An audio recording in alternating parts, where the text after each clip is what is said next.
Hey guys, Jarrod here. In today's video, I'm going to talk to you about how to improve your communication skills at work and in any professional setting. I've spent the last 5 years working in corporate Britain, first at a big 4 firm in management consulting, and then as a project manager at an investment bank. And I picked up a few things along the way about what it means to be a good communicator in the workplace. Of course, some of these tips could be applied more broadly to other areas of your life, like at school or in your relationships.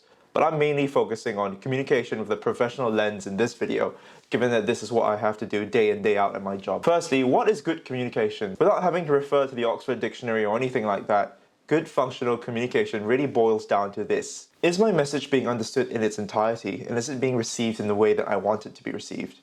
Will my communication result in me achieving my end goal, and in the workplace that could be a response to a request for some information without the audience having to seek further clarity on what the request was about, or an approval for a decision, just to name a couple of examples. The most commonly known 5 C's of good communication are clear, correct, complete, concise, and compassionate.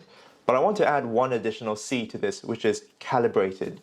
What I mean is you need to consider your audience and who you're communicating to and adjust your tone, messaging, and delivery accordingly. So these are 6 things that you can apply to your communication style today to instantly become a clearer and more functional communicator. Number 1, focus on the ask. Keep your message as direct and to the point as possible, and focus on what it is you need from the audience. If you're writing an email to ask for some information, simply just introduce yourself briefly and put the ask directly after your greeting. Add a couple of sentences for additional context if necessary, but be quick to state what you want. People in the workplace, particularly if you're working in a fast-paced role like consulting or banking or any other professional service, don't have time to sift through big chunks of text to analyze what it is you want. So be succinct so people get the message and can deal with your request. Here's an example. Okay, let's say we're sending an email to the finance director of your company to request some financial data. So I have here in the subject line, action required in big letters, submit finance data. And I simply start the email off saying, hi Jonathan, following our monthly finance committee yesterday, please could you send across the latest financial data dated 31st of March?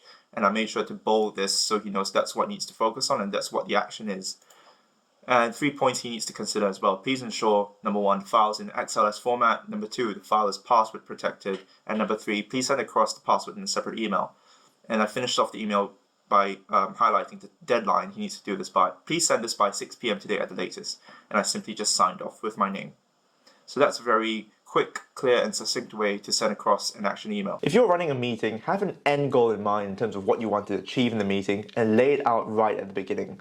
This helps people to stay focused on the task at hand and on achieving the objective. And when you run your discussions in a meeting, always try and remind the audience what the meeting is about so people don't go off track and discuss something completely different. Number 2, keep it simple and avoid the use of jargon, analogies, and metaphors. In the UK, people are quite fond of using colourful phrases and metaphors or analogies when they want to get a point across. For example, I have recently heard a colleague say, "We've scored an own goal." Now, what he meant in this case was that he was trying to say, we've done something negative that has bad implications and sabotaged ourselves. For those of you who watch and understand football, you would know what scoring an own goal means. But not all of us know football and watch it and are familiar with the saying. So be mindful of the audience and try to be inclusive at all times and try to explain things simply without the use of colourful phrases like that in order to be super clear and to not be misinterpreted. Now, there are some cases where using analogies or metaphors might be effective, but again, this really depends on the audience and what they're used to. So it also boils down to who is listening to you, and always consider the audience before you craft your message and tailor it according to your audience. Number 3, use visual aids where relevant, but don't overdo it. When it comes to writing emails or putting together a PowerPoint presentation, visual aids like graphs, mind maps, and tables can be really powerful tools to get a message across. Instead of having a big chunk of text on screen, imagine if you had a couple of clear, crisp diagrams which conveyed all the information in a really elegant and clear way. Images also get audiences interested, especially if you use the right color blocks and palettes and design them well. However, you need to be careful not to overdo this and have too much information on the diagram that the audience doesn't even know where to begin to interpret the information. This would then become counterproductive and would confuse the audience instead of providing clarity on the topic. Now, I've been designing PowerPoint slides for the last 5 years, and this is quite a big part of the work I do, and I've more or less figured out what works best. Here's an example of a good PowerPoint slide with some appropriately designed diagrams. This slide does what it's meant to do and shows some big bold figures of percentages in terms of the traits of these millennials that have been surveyed for this market research. And here's a bad example of a PowerPoint slide with too much information on the diagram.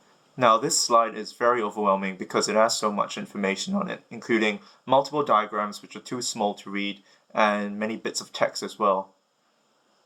Number 4, tone is almost as important as the message that you're delivering. So in addition to the actual message that you're going to deliver, be mindful of the tone you're delivering it with. If you have to deliver some bad news, do you think it would be appropriate to deliver it with a cheerful tone and a smile to your colleagues? Probably not. And if you wanted to get your teammates excited about something, would you type an email in a flat tone and not try to convey some excitement about the new project or whatever it is? Again, probably not. This would be counterproductive. So to break my own rule and use a pretty ridiculous analogy, you wouldn't want to read a really good novel which was written on toilet paper, would you? No, you wouldn't. So always adjust your tone depending on the message and the occasion and what it is you're trying to get across. Number 5, use face-to-face meetings to build rapport. Now, in the age of flexible and remote working, face-to-face meetings are becoming less and less common.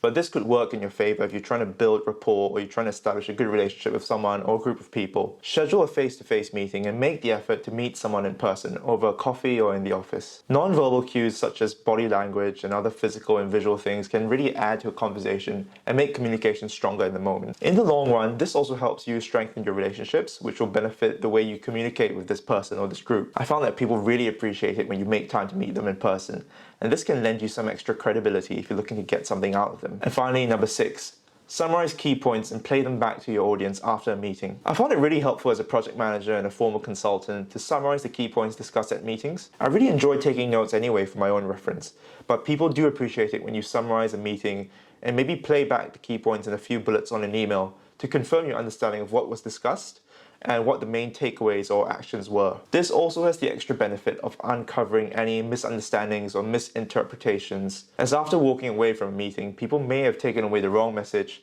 so you're effectively ratifying what was discussed and getting consensus. Of course, this isn't appropriate for every meeting or discussion, so summarize the key points at your own discretion and only for the right types of meetings. So there it is, guys. 6 things that will help you to improve your communication in the workplace instantly. Remember the 6 C's for good communication. Be clear, correct, complete, concise, compassionate, and my own one, calibrated. Always adjust your tone to suit the conversation and suit the audience. I hope that was helpful, and I'll see you next time.